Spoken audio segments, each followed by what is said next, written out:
Do you have a football team that you despise? Like, you really hate?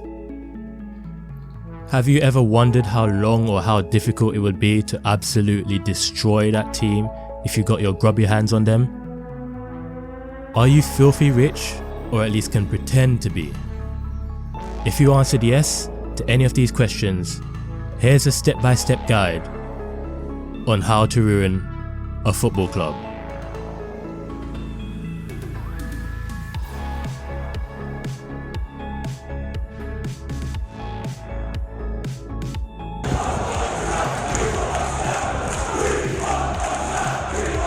Should we have spent so heavily in the past? Probably not. First, let's get rich. You can do this in many ways, whether it's selling cars or printers or having a hedge fund or gambling your way to wealth, crypto, or being a drug dealer of some sorts. You could inherit the money from your parents or maybe steal it from your spouse. Great, we've got our money. Now we have to make sure we do a few dodgy things here and there. I mean, we are trying to ruin a club here, aren't we? You don't want to start being a good guy now, do you? Anything that would ideally keep us out of prison, but don't worry about being banned as a company director though. We don't need that in the future. Oh, and I almost forgot. We need to have at least filed for bankruptcy once or twice. Okay. Now our profile is set up. We just need to find a league that is easy to purchase a club, none with any restrictions that would stop crooks like us buying their teams. No, Bundesliga won't work, they won't allow us to own more than 50%. France, nah. Italy could work. Italy could definitely work. Let's keep that in mind.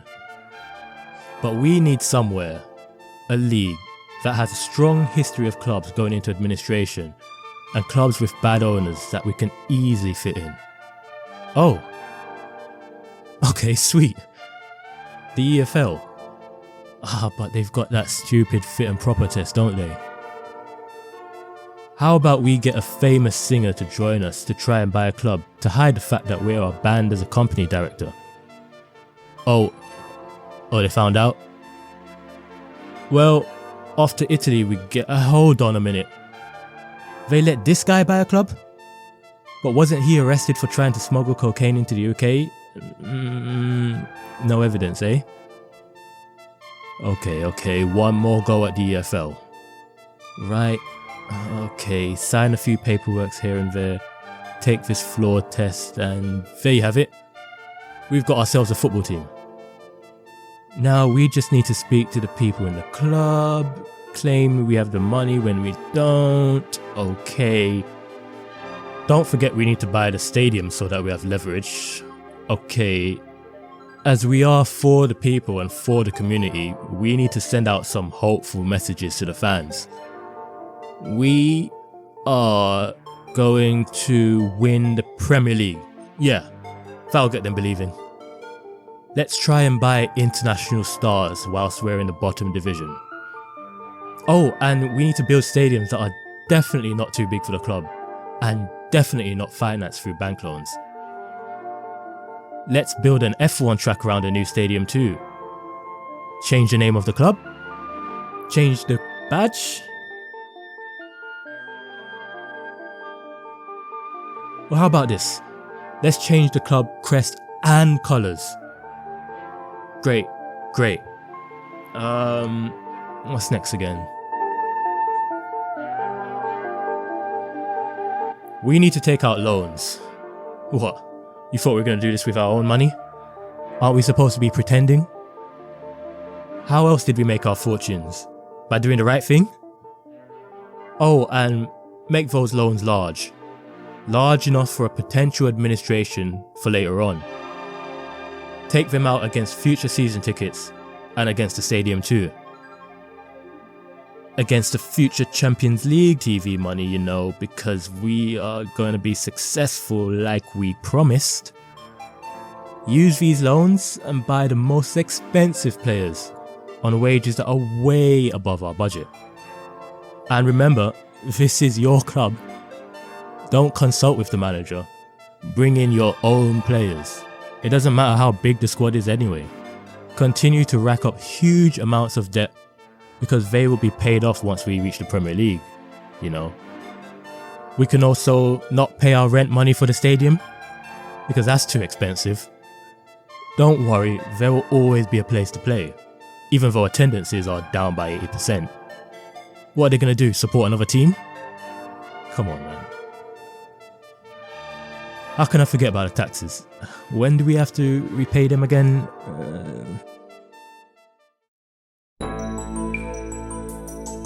Staff wages, player wages, what about them? If these so-called players or staff decide to protest, then just freeze them out. There's nothing wrong with that. Remember though, sometimes what happens off the field doesn't affect the players on it. They're a resilient bunch, aren't they? So make sure it does. There is no team spirit generated in the dressing rooms. Go in there and make your feelings known. Go and put your own tactics out there. If anyone disagrees with you, you just kick them.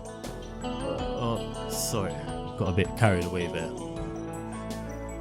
Now, if you're a bit shy and you don't want to do those things, then you can just remove yourself from the situation. Like, don't turn up to the games. Heck, don't live in the country your team is in. You know what? Let's take it a step further. Don't exist. Yeah, you heard me right. Leave your fans in the dust. Have them question whether you really exist or not. Have someone as a front for your ownership whilst you stay in the background and continue your shady business. Then who are they going to protest against anyway, huh? Let's just do more shady things now.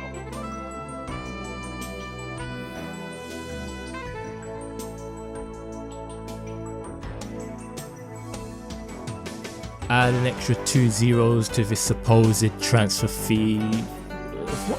False accounting? What do you mean false accounting?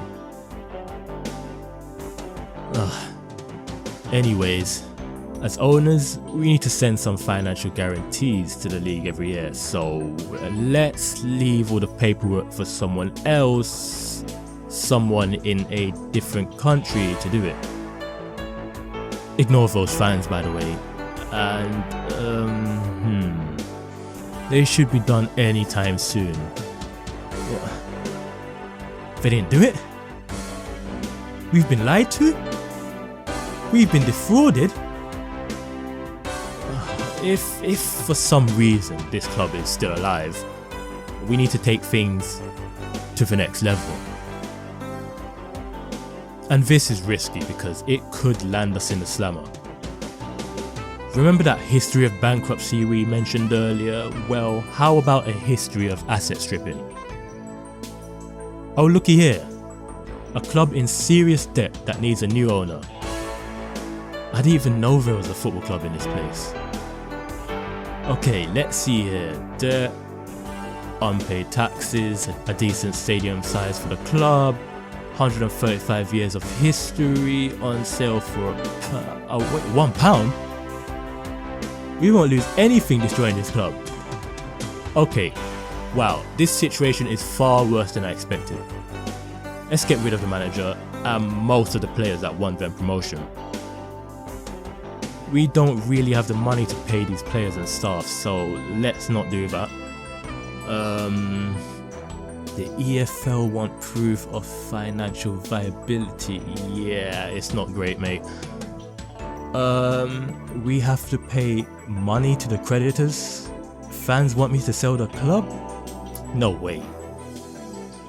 Well, here's an offer to buy the club. Nah, we can get better than that. We just need to find the right buyer for the club, in time for the deadline. Oh. Oops.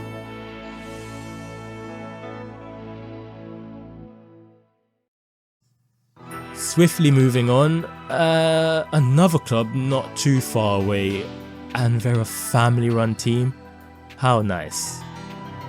Let's just place a nice offer, and there we go. Everything, the club, the stadium and training facilities. Now let's just sell most of these shares to another company that we may or may not own, and that may or may not exist, but who cares? The EFL didn't. And let's ask this insolvency company about the likelihood of administration before transferring the shares. Wait, they didn't even tell the club? Alright, let's not invest anything good. But these guys are doing so well. They're overachieving. See, what are the odds for this team getting relegated? What? Okay, yeah. Let's place a bet and get this administration quickly moving, people. Well, that was quick. And there's a 12-point deduction, and there's the relegation. It's nice doing business with you. We've got more teams to destroy.